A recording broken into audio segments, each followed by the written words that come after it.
So this morning we hear that the government is proposing a new law which they say will give every child in the country a world-class education and provide a solid foundation. Now, this new bill will attempt to support schools to raise standards, improve attendance and overall safeguarding for children. For more on this, let's speak to the Minister for Higher and Further Education, Michelle Donelan MP. Good morning to you, Ms Donelan. Good morning. OK. So what are you going to do here? Are you going to educate students now for the workplace specifically, or am I reading that wrongly? No. What we're trying to do via this bill is ensure that no matter where a child is born, no matter what school they go to in England, they can be guaranteed a fantastic education so that no child falls through the cracks or is let down. And that's key to our levelling up agenda. And we've come a long way. In 2010, 68% of our schools were good or outstanding. Now we have 87%. And obviously we want to squeeze that gap. And as you said, focusing on lifting up standards, focusing on attendance. We know how important it is that children are in our schools. And then also focusing on safeguarding, including those children that are home educated. We'll be introducing a register so we know where they are, and also making sure that local authorities provide more support for those parents that are educating their children at home. How do you propose to do this, given that we're spending more money in servicing our debt than providing money for our schools? It's not going to be easy to turn many of these struggling state primary, state secondary schools into world-class educational institutions, is it? Well, firstly, we're also spending more money on our schools. By next year, it goes up by 7% per pupil. And one of the parts of the bill is around lifting standards by encouraging and supporting academisation, which we know is a tried and tested model that can deliver, especially for those struggling schools. But I get back to this point about educating kids for the workforce. What's the point of educating them if we're not educating them for that life ahead and actually getting them a job? What's the point? Yeah, so the other thing that we will be announcing in the Queen's speech is around something that I am spearheading called LLE, Lifetime Loan Entitlement, so Lifetime Loan Entitlement. And that will mean from 2024, everybody can log on to an account. They will get access to £37,000 that they can then draw down, which they can spend as they choose. So they'll be in the driving seat throughout their lifetime to upskill and reskill, so that even if they're already in the labour market, they can then go on and get a promotion or get a different job in an alternative sector and really keep their skills up to date. And they don't have to do it via a conventional 3-year degree, which we know is really quite difficult if you've got a mortgage or you've got children and responsibilities. You'll be able to draw down that money and spend it in shorter periods of time, the equivalent to, say, a term, but getting that higher technical education. So really developing a lifetime learning culture in this country, which we have been lacking, but industry has been crying out for. And at the heart of all of our work as a department is making sure that we're co-designing our education with business, especially in further education, apprenticeships, our T-levels, which are our technical qualifications that are on a par with A-levels, so that they are, as you point out, fit for purpose and give people the skills that they need to have in the workplace.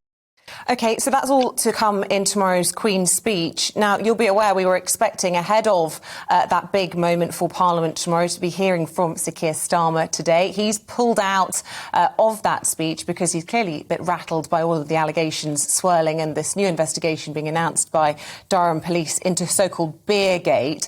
I wonder what you think on all of this. Do you think that he should resign, given that he was calling for the Prime Minister, Boris Johnson, to resign just upon investigation, long before he was even fined, and of course also wanted to see Rishi Sunak going just for being in the same room as an impromptu birthday cake being produced? So do you think that Sir Keir Starmer should stand down, given that he's now being investigated by the police for breaking lockdown rules? Well, I think really this is a decision for him and not for me to comment on that.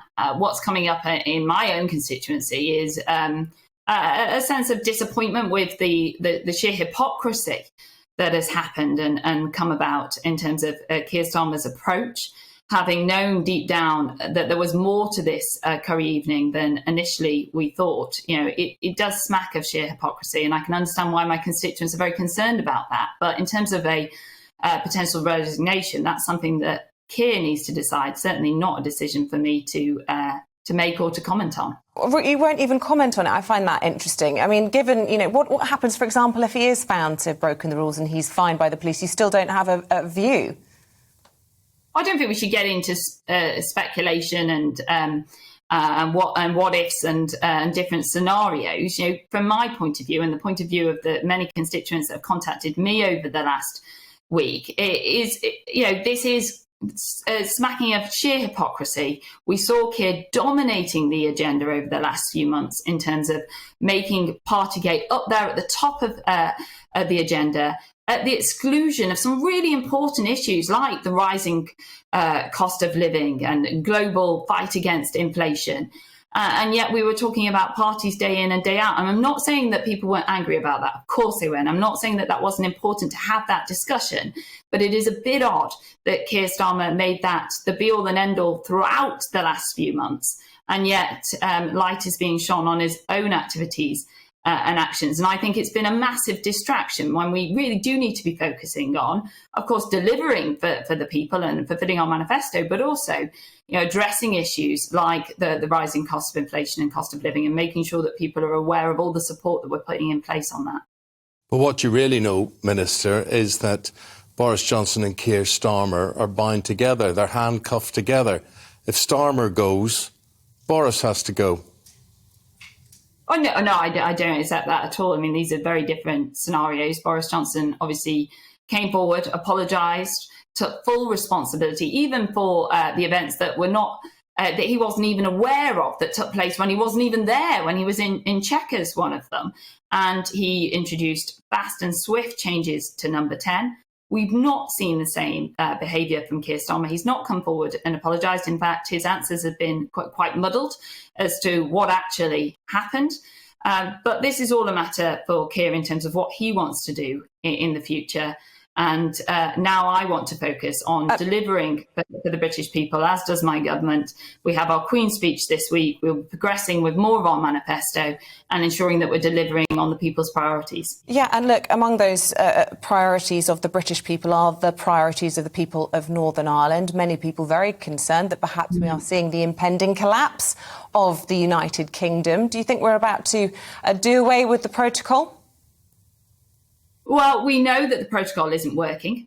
So our priority is to try and renegotiate the protocol and produce a workable solution so that we can also get the Northern Ireland executive up and running and functioning for the people of Northern Ireland. We also know that that's what they want.